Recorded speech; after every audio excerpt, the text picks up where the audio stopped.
Hi guys, here I am again, same day, different video. We're gonna go ahead and file some of this stuff down and see how it comes out. So I originally wasn't going to continue with these little boxes because I was like, man, they didn't come out exactly the way that I wanted them to, but I'm gonna continue. Because these are going to continue to cure for the next week, which means they're going to get harder, have more strength. And so I think it's a good opportunity for me to see what happens if I continue. So if it breaks, it's just a test, not a big deal.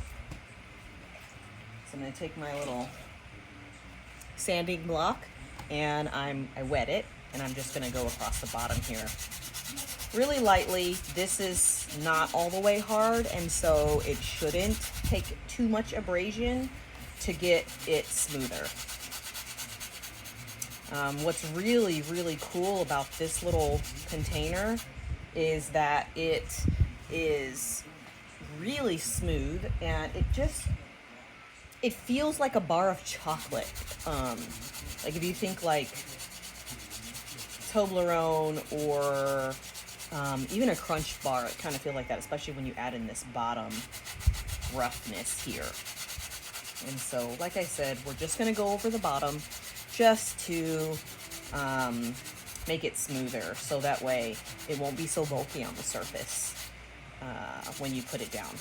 This is going to be a jewelry box or some other container like that. You can see how much smoother this is already, and this is working great. I think this is like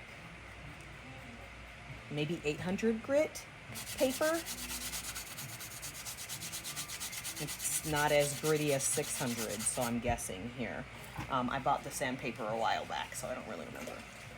But I want it to sit flat and look nice and neat, and it is doing that now. Yes, there's some imperfection, but again, this one is a test.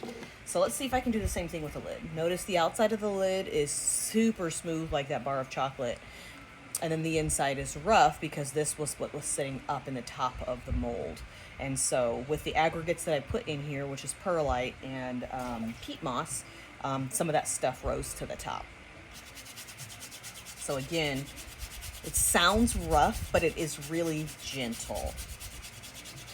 And it's okay if this isn't perfect. Again, this is a test, and I can do, I think next time I'm going to do more concrete, less aggregate. Because this one didn't even come out flat. It's got a little bend in it. So this one will probably be my little pet after we're all done.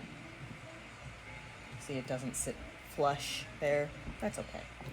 Test. Don't get anywhere without the testing phase in a business. So let's do this guy. This one I was really excited about because it looks like most of the perlite is up here to this part. See that? I didn't mix it very well. So this one again didn't work out, but I love this shape, so it'll go into my personal collection. This one has a nice big bulge on it that I'm going to try to get out. And again, if I can't, I can't. But I want it to sit flat. That's my main concern. Not really so concerned with the texture on the bottom, because that will provide a little bit of surface grip. But this is coming out nicely. And you can see that I also left a little twig from the moss there up above that bulge, but that bulge is already almost all gone. And this is what happens when you work it within 24 hours of setting the mold. Some of my other projects didn't turn out okay, releasing from the mold, but overall I'm pleased. And so, like I said, these are going to go in my personal collection.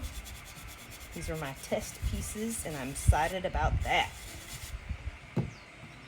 So there, that one's flat now. I did this one already, but I'm going to do it just a little bit more.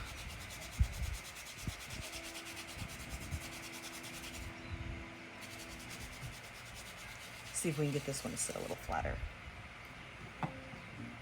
And as you can see, on my edges. I didn't get it all the way to the edge of the mold, which is another thing that I need to make sure that I work on. So that's it for this video.